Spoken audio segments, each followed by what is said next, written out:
이렇게 과정 하는 시간이 비슷한데 그만 우리가 10대 80% 가운데 그만 레버리지는 29%도 잘 안 빠졌거든요. 이렇게 보면 이게 반도체의 비중이 높아서만 그렇다라고 또 설명하는 것도 불충분하다라고 볼 수 있고, 그래서 결국은 그럼 한국 경영 문제가 뭐냐, 이게 지금 이렇게 어려워 있는 이 레버리지의 기능 거기에 따른 내부가 내부를 부르는 우리 좀 극단적으로 있는 시간을 확인할 수 있다. 그래서 이제 레버리지 기능을 아마 저희도 이야기 많이 했고 우리 청취자분들도 많이 느끼고 계실 거고, 개인적으로 레버리지 기획부가 5월 27일에 선정되고 있고요. 어떤 성능과 어떤 변동성을 보여주는지 아마 더 이상 설명 안 드려도 잘 아실 테고, 최근에 그 폭락장에서도요. 근데 개인 투자자분들은 또 인버스 레버리지죠. 2배짜리 인버스 또 단일 종목으로 몰려가고 안 바뀌던데요. 결국은 이제 시장이 변동성이 너무 커지다 보니까 이게 좀 한 번에 이걸 좀 만회를 해봐야겠다라는 심리가 굉장히 좀 크게 작용한 거 아닌가라는 생각이 듭니다. 그 전에 이제 사실 이 레버리지 상품이 출시가 된 이후에는 그렇게 해서 올라가는 모습들, 상승장의 어떤 흐름들 속에서 우리가 좀 더 많이 투자를 좀 적게 하더라도 더 많은 이득을 보니까 이게 좀 많이 작용했다면 최근 10월 들어서의 레버리지 시장이 개인적으로는 주변에서 보이는 모습들도 그렇고 지금 주가나 이런 것들이 떨어지면서 이런 게 너무 많은 거예요. 지금 가지고 있었던 자산이 굉장히 막 줄어든 게 보이니까 이거를 최대한 어떻게든 한번 크게 좀 가져가는 거 많이 해봐야 되겠다라는 심리가 좀 크게 작용을 할 것 같습니다. 충분히 인터방이 났는데 이거 3배 올라야 돌려되겠고 그냥 가서 또 오늘 같은 나가 그렇게 하시는 게 필요했어요. 하이닉스가 22% 오르는데 레버리지 사서 43% 먹는 건데 이런 심리가 있잖아. 그래서 약간 무서운 건 뭐냐면 지금 이상적으로 올려오지 않는 오늘 기준에서 오늘 급등장을 보셨던 가운데 이제 만약에 되니까 생각하셨던 분들이 있었는데 어디서 한번 들려서 일단 그냥 생각을 맞춰가지고 역시 레버리지 해야지 빨리 마무리할 수 있어요.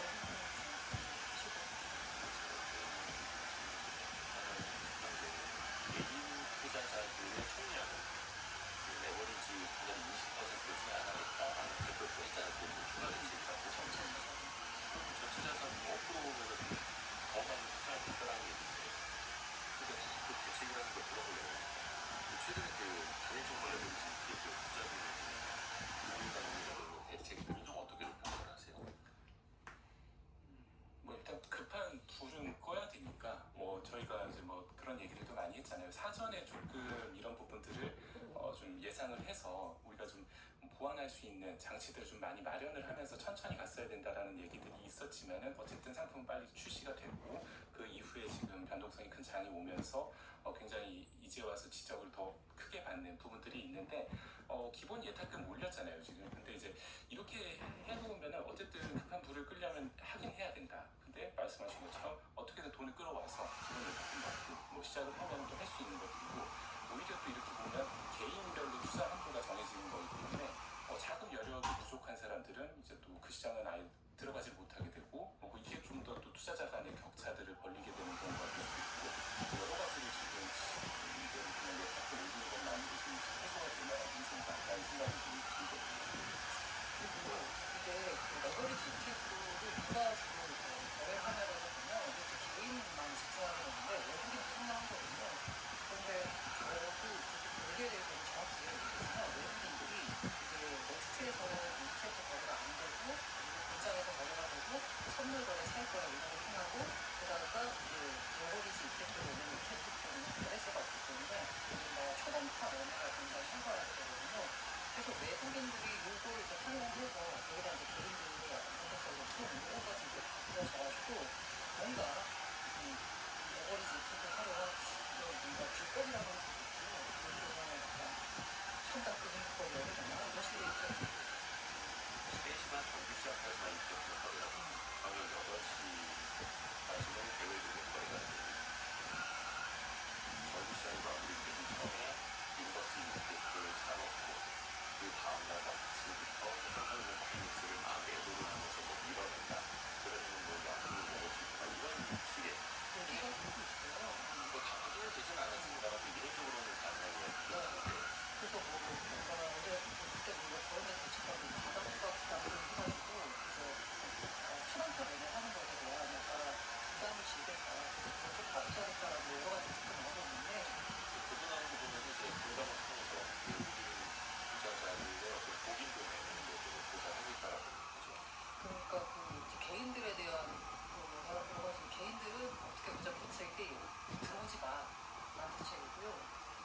상대적으로 좀 소홀했던 외국인의 약간 특이성 거래나 요걸 이제 활용한 어떻게 보자면 편법으로 차익을 올리는 거래 같은 거 이제 만든 대책들 이런 것도 구체적으로 좀 나와줘야 된다고 생각이 듭니다. 외국인 투자자들이 그렇다 한 건 아니니까 어떤 기관이나 헤지펀드도 그런 걸 나름대로 설정할 수는 있겠습니다만 투기성 강한 저 시장에서 변동성이 저렇게 큰데 저걸 그냥 보기만 해? 저걸 우리가 이용해야지 이런 식으로 남 좋은 일만 시키는 건 아니냐. 그래서 결국에는 이제 레버리지 ETF, 단위종목 레버리지 이걸 어떻게 할 거냐 이거인데 하여튼 2차 대책 계속 나오긴 한다 하더라고요. 어떻게 해야 된다라고 보세요? 최종적으로 그 박수희 증권부장님은 네.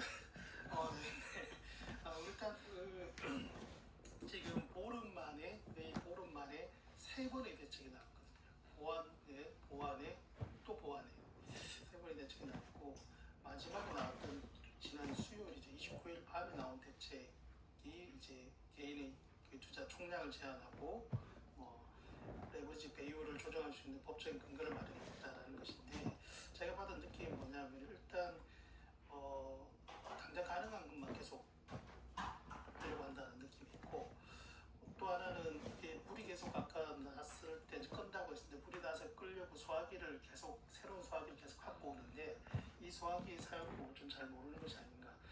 그러니까 즉시 추진하겠다라고 했다가 하루 뒤에 다시 이게 업계와 논의를 거쳐서 하겠다 이렇게 말이 뉘앙스가 좀 달라집니다.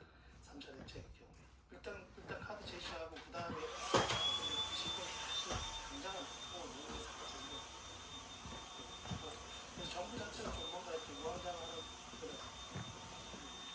저도 그런 거보다는 보겠습니다만 산불이 나는 소화기 하나 들고 위로시 하나 더 들고 오겠습니까? 지금 이러고 있다고 그러니까 규모를 지금 현실인식을 잘 못하고 있다는 생각도 들 정도인데 김은주님이 지금 주식이 너무 변동성이 커서 이거는 정말 죽이는 어떤 것 같습니다. 이런 의견을 주셨고 박현주님이 투자도 자기 분수에 맞게 해야 하는데 지금은 전 국민이 도파민, 법한이 된 것 같아요라고.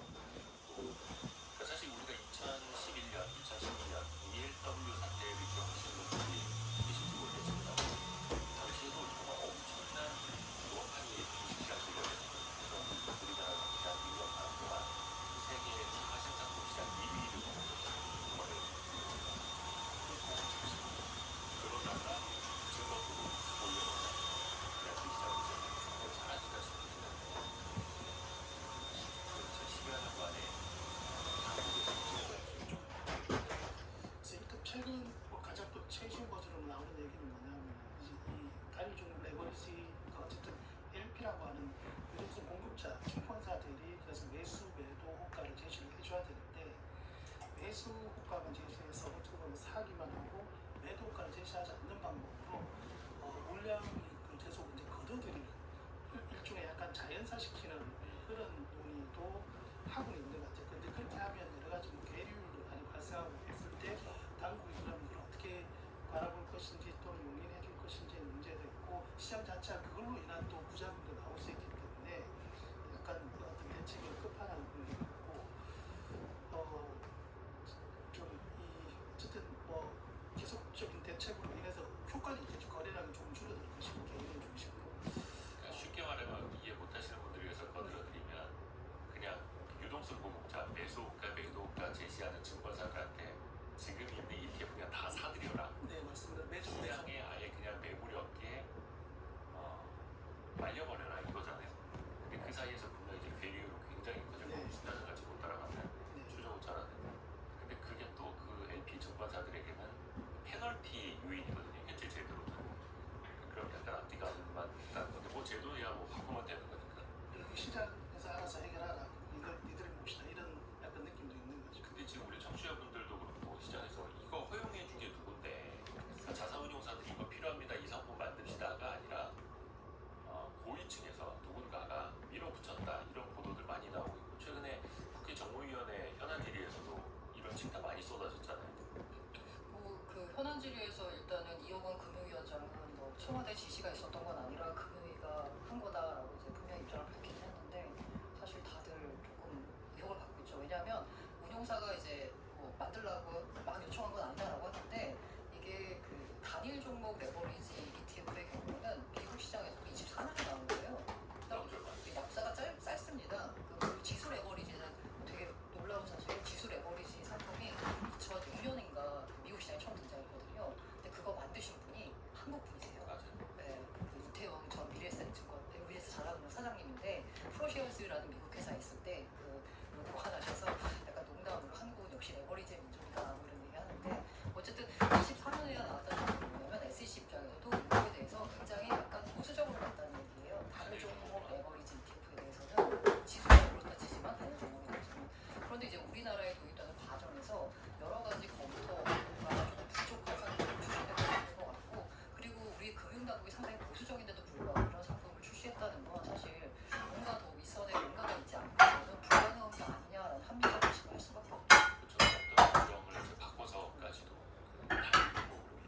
말씀하셨던 2억 원 금융위원장이 지시를 받은 건 아니다 이런 얘기를 김영범 했는데 실장. 근데 이게 너무 눈가리가 왕궁하던 게 제가 지금 기사를 찾아 보고 있는데 1월 16일 한그 종합일간지 기사 인터뷰에 이렇게 김용범 실장이 얘기를 합니다.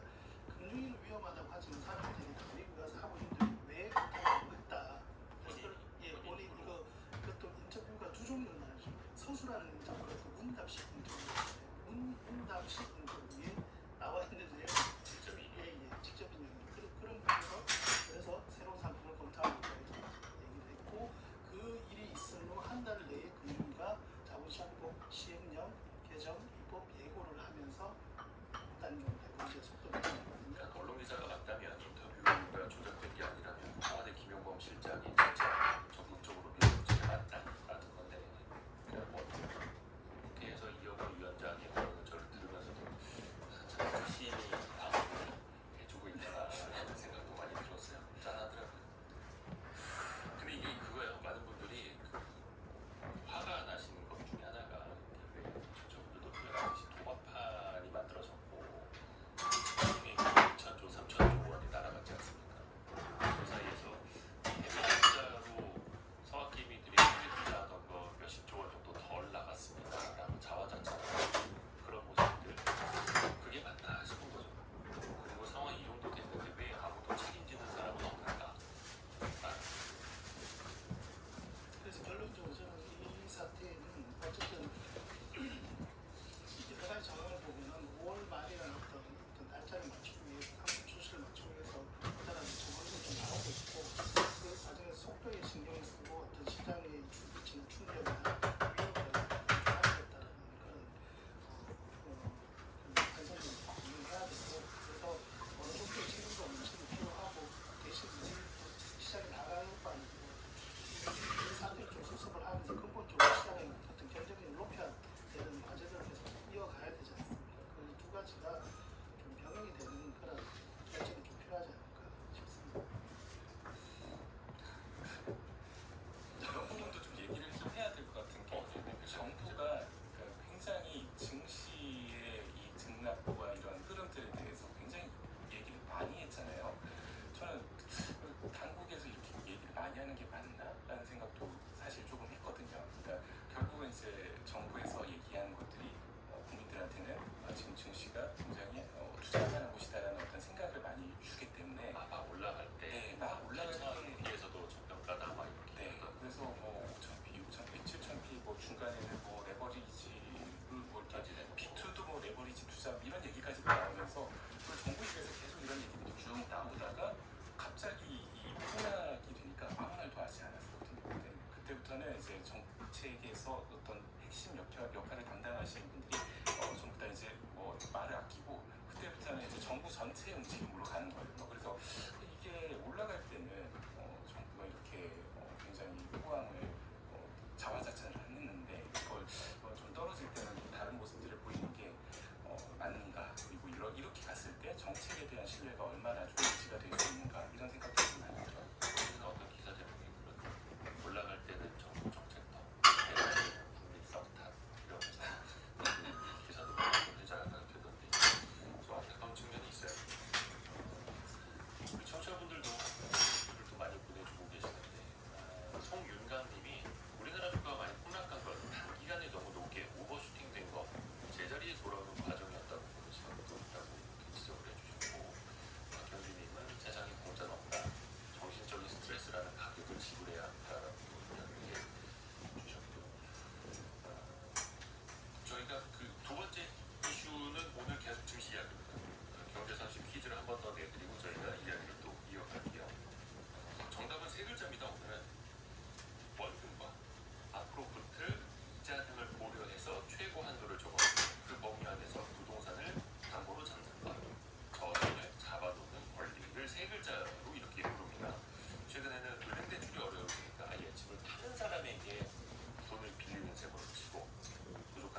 약간 투자